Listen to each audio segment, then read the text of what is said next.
Are you wanting to build more courage and confidence within yourself? Well, I'm going to talk about this today and how actually our definitions of courage can be different from one another, and actually what courage can be different from one another. And if you stay until the end, I've got an extra special point for you then. Now, first of all, I want to say don't compare to what I'm about to share with you and what I've done or anyone else in courage. That's a really important point I want to share. It's got to be something for you that is courageous. Like for me, speaking up or even saying a sentence or two in a meeting was terrifying at first, and that was courage. For, directors in the place I was working, that was easy. That wouldn't mean courageous. That's just easy for them. Now, for me, I've done things like I skydived, and yeah, maybe you never wanted to skydive. Absolutely fine. I'm not saying that's not what I'm suggesting, by the way. I've walked on fire. Again, that's not what I'm suggesting. Those things were absolutely terrifying. A fire walk, by the way. I was actually trained. I didn't just walk into a fire, right? Those things took a lot of courage. I'm going to share something quite vulnerable and open here.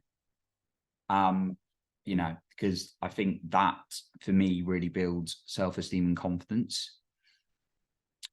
One of the most courageous things I did was in the last year.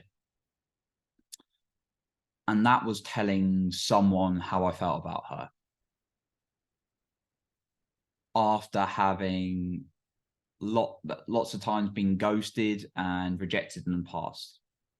It's not always a case in my dating history that I've been rejected. Sometimes, I was honest and said, it's not quite what I'm looking for. I try to have integrity as much, not that I'm perfect or anything. That was terrifying for me. And that's what I would define as courage. I was shaking and I was honest with her, that was scary to say. Obviously use your common sense. Don't say that on a first date or anything. Now, I also have recently opened up to 3 people about a health challenge I'm having. Now, not quite there yet with being able to share wider, and that's okay. I will do in time.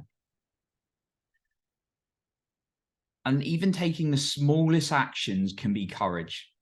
Don't think you have to be in front of a stage of 1,000 or 10, 1,000 or even 100 people to be courageous. Courage is your own definition, what it is. Now, for me, courage is feeling the feeling of fear and then pushing past it, whatever the action is. Nothing for me has built my confidence than being courageous. Now, the problem is I've sometimes pulled myself back because it was so fearful. And yeah, that can happen because we're worried about the outcome. Now, the thing is, we can't control the outcome always. We can only control our own actions. And for me, and we're scared of, that was terrifying because of the fear of rejection. There's also the fear of failure. So courage is not the absence of fear. I really, really want to emphasize. And your courageous action is going to be specific for you. Whether that's even saying hello to someone in the street, that is courage if you're terrified of doing that. Okay. And I'm going to give you some guidance in a minute. Now, I want you to ask yourself this: is being held back and then saying you have no courage, even though I genuinely believe you have, whatever you've been through, helping you? And is thinking you have to do a massive thing and therefore holding yourself back from everything, helping you? Well, it didn't help me, like in times when I've held myself back. So that's what I want to dive into now. Okay, there's a few points I'm going to talk about today. So the first one is knowing what it is for you and don't compare to someone else. I want to re-emphasize that one. Like, you don't have to jump out of a plane. You don't have to walk on fire. You don't have to publicly speak in front of people. Know what a courageous action for you would be. Lots of people struggle with social confidence. I used to struggle with that years ago, admittedly. And I had a friend I talked to and asked what they were doing on Saturday and if I could join them. And that was courage for me. And that really built my confidence as a result. And I took more courageous actions. Okay, that's the first one. Be clear. Now, ask yourself, break into maybe 2-3 things a week, right, that you can do that's courageous. They don't have to be massive, minimum of 1 a week, but ideally 2 to 3 things a week that you can do that's a little bit courageous. So if you're socially lacking confidence, maybe you do that 2-3 days a week, you talk to someone. Okay, the third thing is have someone to keep you accountable. I've got an accountability partner. I have a coach, or I have a couple of coaches, right?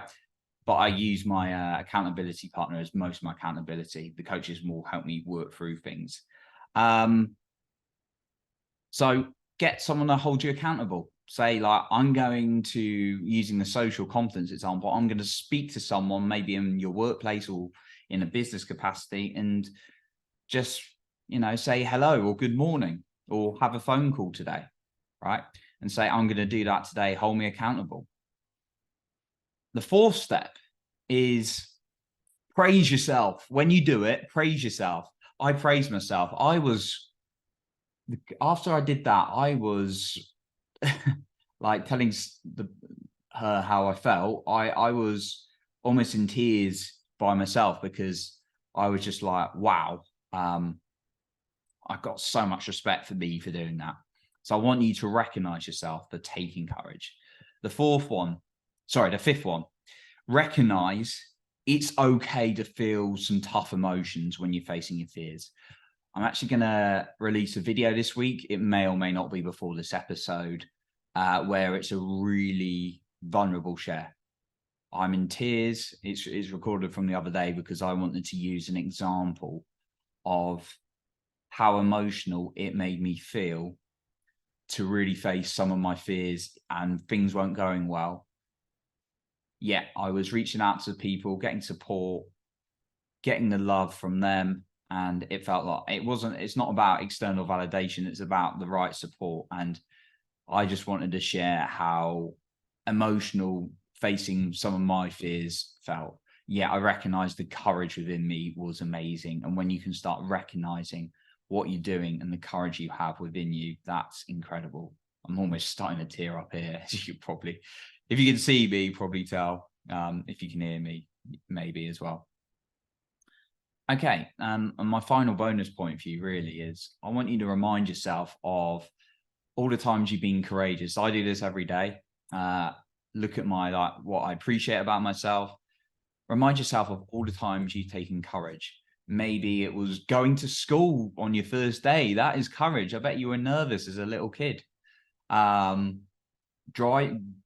and passing a driving test, starting a new job, something. You have got acts of courage, but we don't focus on it as much because there's so much like challenge and what's wrong with us and trying to fit in that we forget about how much courage we actually have and therefore how much courage we can use again. So I appreciate you for being here. I wanted to be a bit open as much as possible today, share something with you about courage. And I appreciate you for listening through this. So you're improving other people's lives by showing up and being the best you. And remember, you are in control of your own self-esteem and confidence.